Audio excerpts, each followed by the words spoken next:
हरे कृष्णा। तो हम आज चर्चाएं करने वाले थे धेनुकासुर की। धेनुकासुर कौन था? आप सब मेरे पीछे ये सब पिक्चर देख रहे होंगे। पिक्चर यानी कि फोटो, ये सब फोटो देख रहे होंगे। देख रहा है सभी लोगों को, दिखाई दे रहा है ना? जो गधे के रूप में आया है ये कौन है? धेनुकासुर है। धेनुका जो गधे के रूप में आया है। तो भगवान श्री कृष्ण और बलराम जी क्या करते हैं, जब वृंदावन से, अभी भगवान क्या है कि अभी पहले भगवान क्या चराते थे? भगवान पहले क्या चराते थे बताइए सुमन माता। भगवान पहले क्या चराते थे? गैया। गैया नहीं चराते थे, भगवान पहले बछड़े चराते थे। क्या चराते थे? बछड़े। हाँ। वो कितने साल के थे और बछड़े चराने लगे? 5 साल तक के थे और वो बछड़े चरा रहे थे। अब 5 साल के अवस्था को क्या बोलेंगे हम? बाल्य अवस्था बोलेंगे। बाल्य। और उसके बाद जैसे 6ठा साल स्टार्ट होता है उसको बोलेंगे पौगांड अवस्था। क्या बोलेंगे? पौगांड अवस्था। हाँ, पौगांड अवस्था में क्या है, भगवान अभी बछड़े छोड़कर अभी क्या चराएंगे? गायें चराने जाएंगे। तो भगवान अभी क्या कर रहे हैं, अब जैसे ही 6 साल के हुए तो अभी अपनी माता को, यशोदा मैया को कहने लगे अभी हम जाएंगे गैया चराने जाएंगे। बोले कि तुम इतने छोटे हो, अभी 5-6 साल के हुए हो और अभी आप कैसे जा सकेंगे, कैसे संभालेंगे गैया? बोले कि नहीं वो हम सब नहीं जानते। हमने तो हमारे पिताजी उपनंद, हमारे बड़े पापा है, उन सब से पूछ लिया है। मीटिंग हुआ था, सारे ग्वाल बाल हम सब मिल के बातें कर लिया। अभी ये क्या करना, हम अपने गाय चराने जाएंगे, हम नहीं रखेंगे, बछड़े नहीं चराएंगे। तो भगवान पहले क्या थे? बछड़े को बोलते वत्स्य पालक थे। अभी भगवान क्या बने गए? गाय चराने जाएंगे तो क्या होगा? गोपालक हो गए। क्या हो गया? गोपालक। और गोपालक, हाँ गोपालक हो गया तो इसीलिए उनका नाम क्या हो गया? गोपाल, है ना? इसीलिए उनका नाम गोपाल भी रह गया, गाय चराने लगे तब। ठीक है। उसके बाद आता है भगवान अभी 6 साल के हो गए और घर से अभी क्या है, गाय लेके गोचरण करने के लिए निकल रहे हैं। और कहाँ जा रहे हैं? जैसे 6 साल के हो तो अभी क्या है, गाय लेके कहाँ जा रहे हैं? तालवन है ना, तालवन। अब सब वृंदावन में जाएंगे तो सबसे पहली बात तो ये वृंदावन में जा कौन सकता है? तो अब इसमें भक्ति विनोद ठाकुर अपने भजनों में लिखते हैं, गौरांगा बोलीते आमी पुलक शरीर, हरि हरि बोलीते न यन बबे नीरा। मतलब क्या होगा, जब हमारे आंखों से अश्रु की धारा यानी आंसू बहने लगेंगे इस आंखों से, तब जाके हम क्या है, वृंदावन में प्रवेश कर पाएंगे। तो इसका मतलब क्या है कि जैसे हम वृंदावन का नाम सुनेंगे तो हमारे कंठ सूख जाएगा और हमारे हाथों में से रोम रोम खड़े होने लगेंगे। और अपने जैसे भगवान का ऐसे बोलते हैं कि हमें जाना है, वहाँ पे मिलना है भगवान से, तो ऐसी अवस्था होगी तब जाके आप लोग क्या करोगे, वृंदावन जा पाओगे। तो ये वृंदावन जाने की सबसे पहली कंडीशन तो ये अगर जो वृंदावन जा रहे ऐसी कंडीशन है तो उन लोगों को क्या है, वो लोग वृंदावन जा सकते हैं। लेकिन ऐसा नहीं है कि जो लोग वृंदावन जा रहे हैं और ऐसे घूम के आ रहे हैं, जैसे कि अभी कई लोग जाएंगे वृंदावन तो क्या है, वही मंदिर देख के आ जाएंगे टूटे फूटे, और वही उन लोगों से मिलेंगे जैसे कि गांव रिक्शा लेके घूम रहे हैं, है ना, और वही टूटी फूटी सड़क देख लेंगे और मंदिर देख लेंगे और यमुना मैया काली काली हो गई वो सब देख लेंगे। तो इस प्रकार से ये सब कार्य करेंगे तो वो देखने लगेंगे। तो इस प्रकार से देखा जाए तो इस प्रकार से वृंदावन को भक्तों को दर्शन नहीं हो पाएगा। आंखों से कहा जाता है, शास्त्रों में ऐसा कहा जाता है कि आंखों से कभी भी वृंदावन का दर्शन नहीं किया जा सकता। इन चमड़ों की आंखों से, इन चमड़ों का आंखों से नहीं किया जाता। भाई दर्शन किया किससे जाता है? तो बोले कि वृंदावन का दर्शन किया जाता है और मात्र भगवान के जो हमें आँखें दे दिए, आँखों से नहीं बल्कि हमें कानों से हमें उनका दर्शन करना चाहिए वृंदावन में। तो हमें सबसे पहले फर्स्ट कंडीशन है, अगर हमको आपको वृंदावन के दर्शन करना है तो आप घर बैठे बैठे भी कर सकते हो, लेकिन कैसे? अपने कान को खुला रख के। जैसे कि अभी भगवान की हम लीला श्रवण करने वाले हैं, धेनुकासुर। उस धेनुकासुर को उनकी लीला में प्रवेश करना और साथ ही उन बलराम जैसे अभी धेनुकासुर का वध करेंगे, उस लीला में भी प्रवेश करने का हमें मौका मिल सकता है। लेकिन कैसे? जब हम क्या करेंगे? जब हम कानों से सही से सुनेंगे तब जाके हम उस लीला में प्रवेश कर पाएंगे, अन्यथा नहीं कर पाएंगे। तो हम चालू करते हैं कि जैसे ही भगवान 6 साल के हुए अपनी गैया को लेके और अपने सारे ग्वाल बालों को लेके, क्या है, जैसे भगवान अभी 6 साल के हुए अभी, और भगवान क्या कर रहे हैं? एक गायों को लेके कहाँ जा रहे हैं? ताल वन में जा रहे हैं, ताल वन की ओर जा रहे हैं। ये वृंदावन से कम 8 कोस के आसपास ही है।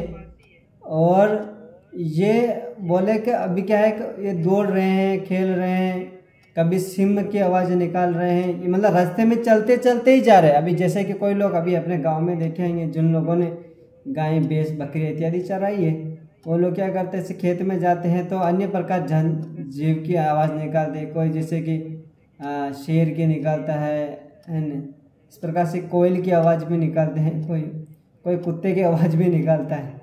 तो इस प्रकार से आवाज़ें निकालते निकालते सब जा रहे हैं और खेल रहे हैं, कूद रहे हैं। और ये सब लोग क्या कर रहे हैं? जा रहे वृंदावन के उस वन की ओर। और जैसे वन की ओर प्रवेश कर रहे हैं और वहाँ पे अन्य भगवान अभी क्या है कि साथ में कृष्ण भी जा रहे हैं और बलराम भी जा रहे हैं, साथ में गोपगण भी जा रहे हैं।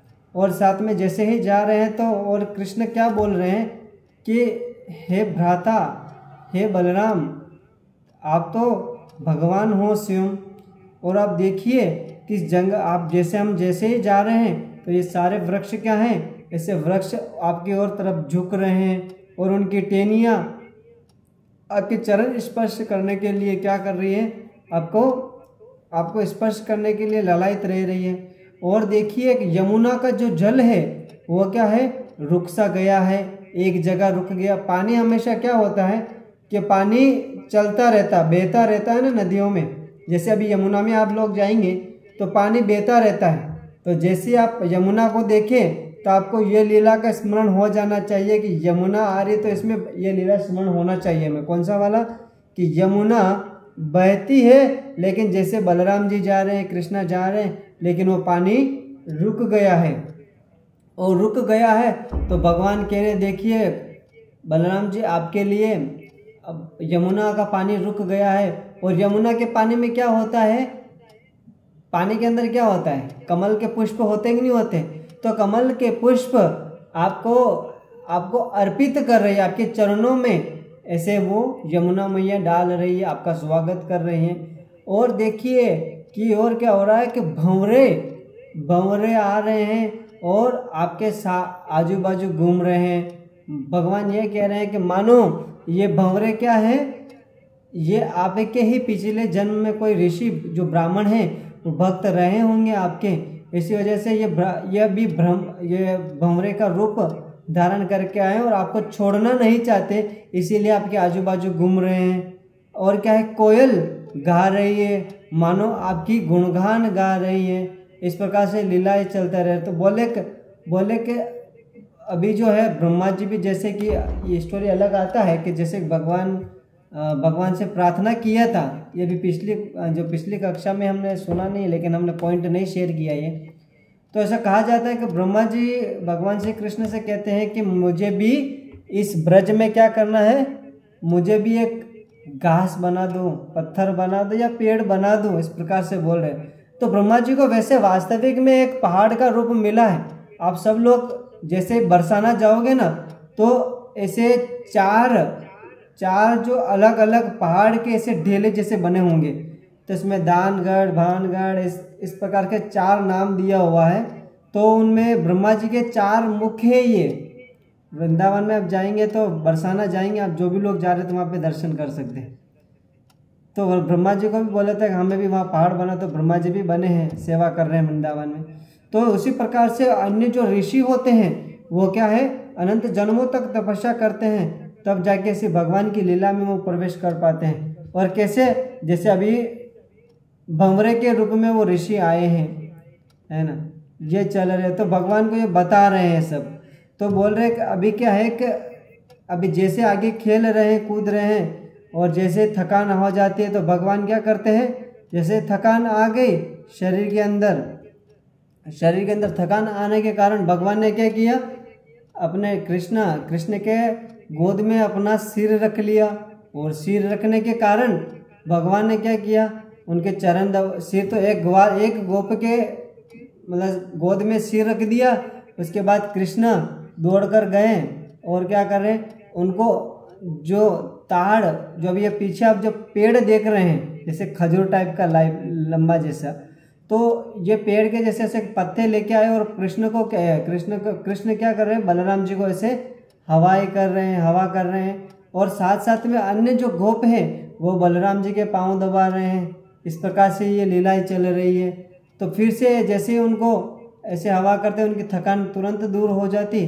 उसके बाद गोपगण भी ये कहते हैं कि हे कृष्ण, मैंने सुना है यहाँ पे एक तालवन है। तो इस तालवन में एक असुर रहता है जिसका नाम है धेनुकासुर है, जो कि गधे के रूप में रहता है। तो ये गधे के रूप में अंदर रहता है और मैंने देखी है ये जो सुगंधित ये वायु बह के आ रही है हमारी तरफ, तो देखिए कि कितना अच्छा सुगंधित आ रहा है ऐसे फलों का। तो हमें क्या है कि वहाँ पे जाके फलों को हमें खाना चाहिए। तो बोले ठीक है, जाना चाहिए। तो बलराम जी भी गए, बलराम जी भी उत्साहपूर्वक आए, बोले हर असुरों का वध कृष्णा ने किया है। कृष्ण असुरों को मारने में बहुत बड़े पटु है, यानी निपुण है। कितना भी कोई बड़ा असुर आ जाए उनको तुरंत वध कर देते हैं। अभी क्या है, बलराम जी को देख रहे हैं, बलराम जी कि आप भी असुरों का वध कर सकते हैं, नहीं कर सकते, कि आपके अंदर सिर्फ नाम का मात्र बल है। तो बोले नहीं हम भी कर सकते हैं। तो फिर बलराम जी गए और क्या करने लगे, उस ताड़ के वृक्ष को, जो अभी वृक्ष देख रहे हैं जिसपे फल लग रहे हैं, भगवान एक हाथ से जाके ऐसे ऐसे हिलाने लगे। ये कौन हिला रहा है, बलराम जी हिलाने लगे। बलराम जी हिला रहे हैं तो क्या है, पेड़ से सारे फल है नीचे गिरने लगे। और नीचे गिरने लगे तो ऐसे फल नीचे गिरे तो जैसे आवाज़ तो आता है ना जब पेड़ हिलाते तो जैसे पेड़ नीचे आवाज़ आता है, तो क्या ऐसे आवाज़ सुनकर धेनुकासुर दौड़ते दौड़ते उस जगह पर आए जहाँ पे आवाज़ आ रही थी। तो गधा क्या होता है, चिल्लाते हुए आता है ना। कैसे चिल्लाता है, जैसे कि गधा कैसे चिल्लाता है, सुमन माता, गधा कैसे चिल्लाता है?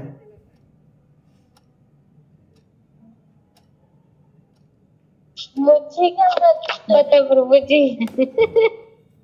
ओके, मन तो पता ही नहीं। कभी गधा नहीं देखा आपने? गधा तो नहीं देखे प्रभु जी।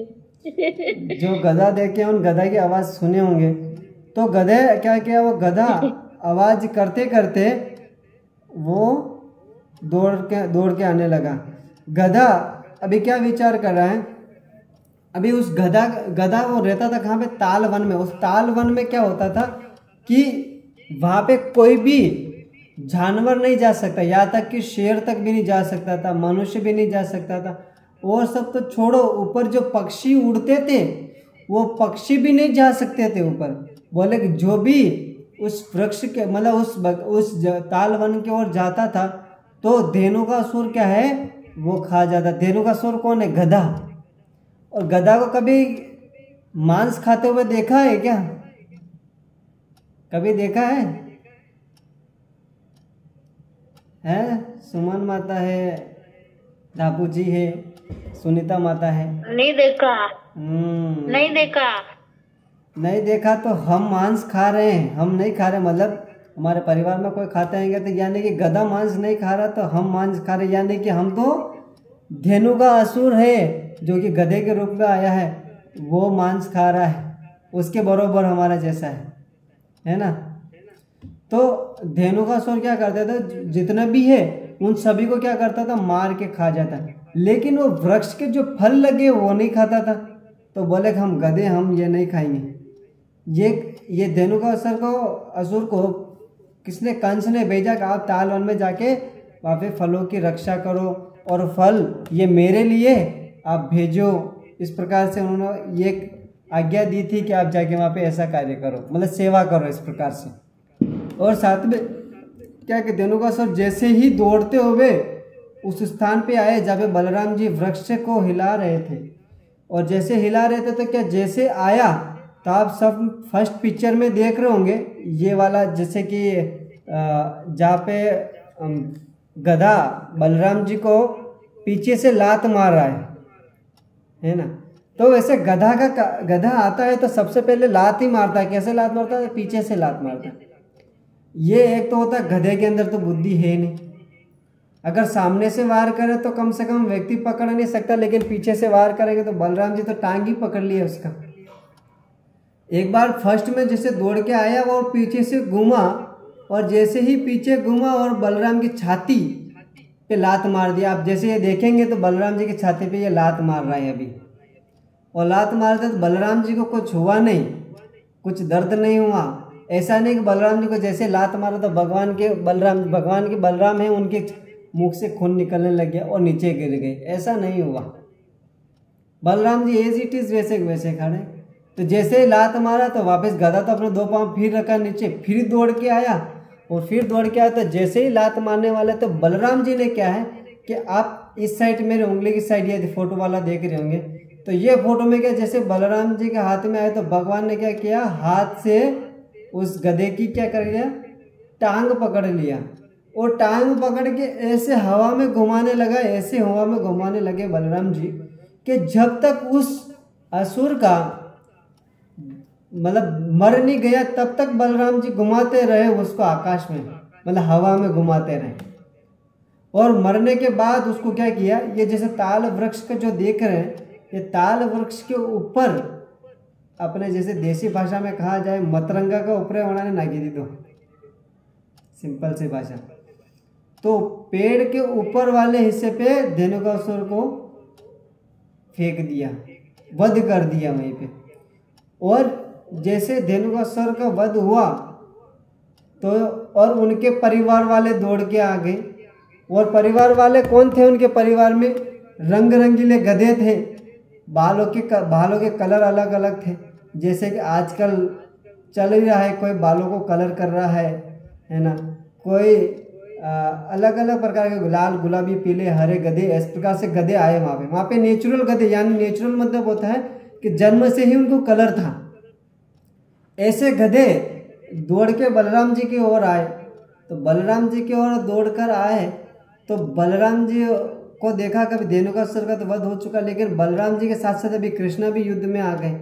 बोले कि अच्छा है सब एक साथ आ रहे तो हम भी आएंगे अपने भैया की मदद करने के लिए। तो बलराम जी के साथ साथ कृष्णा भी आ गए, उन सभी को गधे को घुमा घुमा के हवा में मार के उन सबको पेड़ के ऊपर फेंक दिया।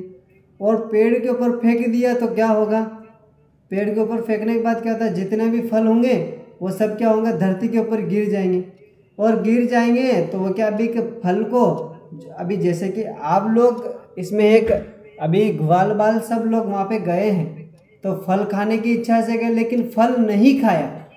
क्यों नहीं खाया, इसके पीछे का कारण ये है कि ग्वाल बाल जैसे कि कोई जिसका मृत शरीर, जिसका शरीर कोई मर गया हो और उस मरे हुए व्यक्ति के हाथ में एप्पल रखा है, सिंपल जो भी है वो रखा है, और आपका फेवरेट फल है, तो क्या आप उस एप्पल को खाओगे?